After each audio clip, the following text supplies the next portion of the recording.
በእርግጥ ግልጽነት በጣም ጥሩና በጣም አስፈላጊ ኳሊቲ ነው። ግን ደግሞ ግልጽ መሆን ማለት ሁሉ ነገራችን ለሰዎች አሳልፈን መስጠት ማለት አይደለም። ወይም ደግሞ ሁሉ ነገራችን ዘርግፈን ገበናችን ማሳየት ማለት አይደለም። አንዳንድ ጊዜ አንዳንድ ነገሮች እኛ ጋር ቢሆኑ በጣም የተሻሉ የሚሆኑበት ጊዜ አለ። በዛሬው ትምህርታችን እነዚህን እኛ ጋር ብቻ ቢቆዩ እኛ ጋር ብቻ ቢሆኑ ብዬ የማምንባቸውን 7 ነገሮች እንመለከታለን። ወደ ዝርዝሮቹ ከመግባታችን በፊት እንደተለመደ ሁላችሁም ቪዲዮውን ላይክ፣ አዳዲሶች ቻናላችን ሰብስክራይብ በማድረግ እንጀምር።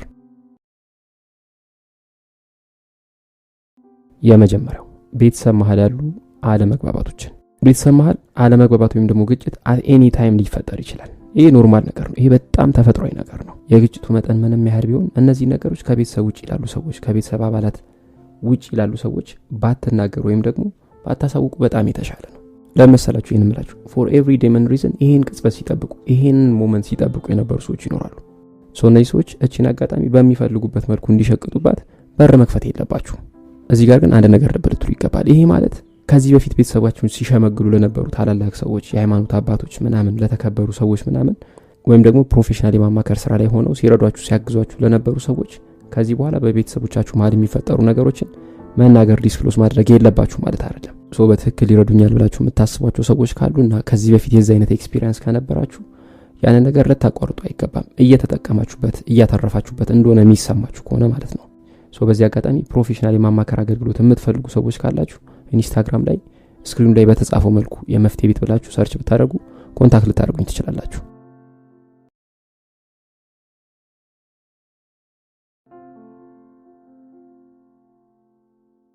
ሁለተኛ ትዳራችሁ ውስጥ ወይም ደግሞ ከፍቅረኛችሁ ጋር ያሉ ሚስጥሮችን። ከምትወዱት ሰው ጋር የምታሳልፏቸው ጣፋጭ ጊዜያት ይኖራሉ። ግን ደግሞ እነዚህ ከፍቅር አጋራችሁ ጋር ወይም ደግሞ ከፍቅረኛችሁ ጋር የነበሩ በጣም ጣፋጭ፣ አዝናኝ፣ አስደሳች የሚባሉ ቅጽበቶች በሙሉ ለሰዎች የሚነገሩ ናቸው ማለት አይደለም። እዚህ ጋር አንዳንድ ሰው በጣም ግርም ይለኛል። ለቅርብ ጓደኛ እንኳን ሊነገሩ የማይገባቸውን ከፍቅር አጋር ጋር የነበሩ ቅጽበቶችን ሶሻል ሚዲያ ላይ ሲያቀሩ እንመለከታለን። ይህ ምናልባት ለአንዳንዱ የእንጀራ ገመዱ ሊሆን ይችላል ወይም ደግሞ የእንጀራ ገመድ ሊፈጥርለት ይችላል። ግን ደግሞ ለጉዳይ ባለቤት ምናልባት በቀላሉ የማይፈታው በቀላሉ የማይወጡ አይነት መዘዝ ይዞ ሊመጣ ይችላል። ከፍቅር አጋራችሁ ጋር የምታሳልፏቸው ሁሉም አስደሳች ጊዜያት ሁሉም ለሁሉም ሰው የሚነገሩ ናቸው ማለት አይደለም። የማይነገሩ እናንተ ጋር ብቻ ሊቀሩ የሚገባቸው ቅጽበቶች እንዳሉ ሁልጊዜም ልታውቁ ይገባል። አንዳንድ ጊዜ ደግሞ አንዳንድ ነገሮችን ማህበራዊ ሚዲያ ላይ ከማጋራታችሁ በፊት ፍቅረኛችሁን ወይም ደግሞ የተዳር አጋራችሁን ልትጠይቁ ልታወያዩ ይገባል። ይሄን ነገር እንደዚህ ባደርገው ምን ታስባለሽ ምን ታስባለህ ብላችሁ ልትጠይቁ ቼክ ልታደርጉ ይገባል። ይሄን ሳታደርጉ አንስታችሁ ዝም ብላችሁ ማህበራዊ ሚዲያ ላይ ነገሮችን የምትለጥፉ ከሆነ ምናልባት ያኛውን ሰው ህርት የሚያደርግ ነገር ሀፕል ሊያደርግ ስለሚችል ማለት ነው።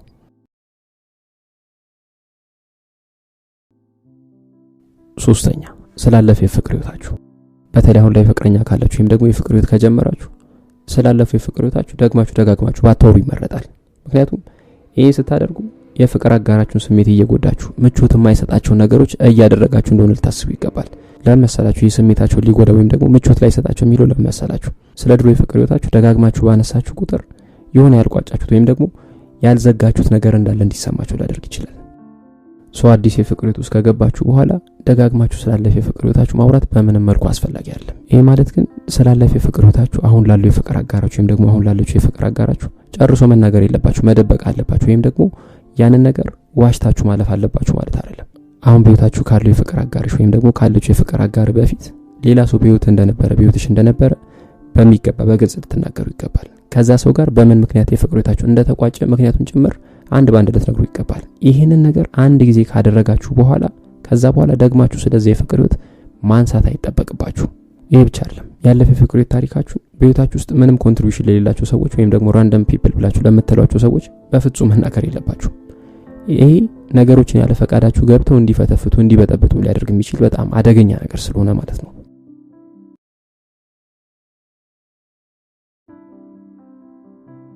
አራተኛ ድክመቶቻችሁ። በህይወት የሰዎችን እርዳታ የምትፈልጉባቸው ጊዜያት ሊኖሩ ይችላሉ። እርዳታ መጠየቅ የሚባለው ኮንሴፕት ምንም ችግር የለውም፣ ወይም ደግሞ እርዳታ መጠየቅ በራሱ ምንም ችግር የለውም። ግን ደግሞ ድክመቶቻችሁን በሙሉ ለሰዎች መናገር ራሳችሁ ላይ መሳሪያ እንደማቀባበል ሊሆን የሚችልበት ጊዜ እንደሚፈጠር ልትረሱ አይገባም። ቀደም እንዳልኳችሁ ምክንያቱ ለምን እንደሆነ በማይገባችሁ መልኩ የእናንተ መውደቅ፣ የእናንተ መሰበር፣ የእናንተ መሸነፍ በጉጉት የሚጠብቁ ውድቀታችሁ ላይ ቆሞ መሳቅ፣ መሳለቅ፣ ማሽሟጠጥ ምናምን እንደነዚህ ነገሮችን ለማድረግ የጓጉ የቋመጡ በጣም ብዙ ሰዎች በዙሪያችሁ አሉ። ለምን እንደዚህ ይሆናሉ ብላችሁ ብትሉኝ ምናልባት መልስ አይኖረንም ሁላችንም። ግን ደግሞ እንደዚህ አይነት ሰዎች 100% በዙሪያችሁ አሉ። ስለዚህ እንደዚህ በጣም አሰፍስፈው አድብተው የሚጠባበቁ ሰዎች በዙሪያችሁ ስላሉ ዋጋ ሊያስከፍሏችሁ ይችላሉ ብላችሁ የምታስቧቸው ወይም ደግሞ የሰዎች መሳቂያ መሳለቂያ ሊያደርጉኝ ይችላሉ ብላችሁ የምታስቧቸው ድክመቶች ካሏችሁ እነዛን ድክመቶች ቢቻል ለማንም ባታጋሩ የተሻለ ነው። 5ኛ የሰዎች ሚስጥር። ይኸውላችሁ እዚህ ጋር ብዙ ጊዜ ሰዎች ሚስጥራቸውን የሚነግሯችሁ ስለሚያምናችሁ ከናንተ በላይ የሚረዳቸው ከናንተ በላይ የሚረዳቸው ሰው እንደሌለ ሲያስቡ ነው። ሰው የሰማችሁት ነገር ምንም ያህል አስገራሚ ቢሆን ምንም ያህል አስደንጋጭ ቢሆን እነዚህ ነገሮች ለማንም ልትናገሩ አይገባም። ግን ደግሞ እዚህ ጋር አንድ ነገር ልብ ልትሉ ይገባል። የነገሯችሁ ነገር ሌሎችን የሚጎዳ ከሆነ ወይም ደግሞ ወንጀል ከሆነ እነዚህ ነገሮች ዞሮ ዞሮ ወደናንተ ሊመጡ ስለሚችሉ እናንተንም ዋጋ ሊያስከፍሉ ስለሚችሉ እነዚህ ነገሮች ስማርትሊ ሃንድል ልታደርጓቸው ይገባል። ወይም ደግሞ ነገ ከነገ ወዲያ እናንተኑ መልሶ የሚያስመቷችሁ ነገሮች አለመሆናቸውን እርግጠኛ ልትሆኑ ይገባል። እዚህ ላይ በደንብ ጥንቃቄ ልትወስዱ ይገባል ማለት ነው። 6ኛው የወደፊት እቅዳችሁ ነው። እቅዳችሁ ለሰዎች የምትናገሩ አይነት ሰው ከሆናችሁ እነዛን የተናገራችኋቸውን እቅዶች የማሳካት ነገራችሁ በጣም የጠበበ ነው፣ በጣም የወረደ ነው። ለመሰላችሁ እቅዳችሁ ለሰዎች ስትናገሩ አእምሯችሁ ያሳካችሁ ያለው እርካታ ውስጥ የሚገባው ዘን አእምሯችሁ እርካታ ውስጥ ገባ ማለት ከዛ በኋላ እነዛን ነገሮች ለማሳካት የነበራችሁ ረሃብ፣ ጉጉት፣ ፍላጎት፣ ወኔ ምናምን እነዚህ ነገሮች በሙሉ ደራሻችሁ ይጠፋል ማለት ነው። ስለዚህ ያሰባችሁት ነገር እስክታሳኩ ድረስ ትኩረታችሁን እዛ ነገር ላይ ብቻ ልታደርጉና ድምጻችሁን አትታችሁ ልትሰሩበት ልትሄዱበት ይገባል። የመጨረሻው የገቢ ምንጫችሁ ነው። ችግር ውስጥ ብትሆኑም ከበቂ በላይ ሀብት መጠን ቢኖራችሁ እነዚህን ጉዳዮች ለሌሎች ማውራታችሁ ከጥቅሙ ጉዳቱ ነው የሚያመዝነው። ያላችሁበትን የገንዘብ ነክ ጉዳይ ላገኛችሁ ሰው በሙሉ በፍጹም አትናገሩ። ለመሰላችሁ የነመላችሁ ማጣት ውስጥ ብትሆኑ እጦታችሁን የሰማ ሰው በሙሉ ይረዳችኋል ማለት አይደለም። እንደውም እንደነዚህ አይነት ሁኔታዎች ውስጥ መሆናችሁን ሰዎች ሲረዱ ለችግራችሁ ነው ትቷችሁ የሚሄዱት ዞር የሚሉት ማለት ነው። ይሄ ብቻ አይደለም፣ ጥሩ የሀብት ደረጃ ላይ ብትደርሱ ያን ነገር የሰማ ሰው ሁሉ ለእናንተ ደስተኛ ይሆናል ማለት አይደለም።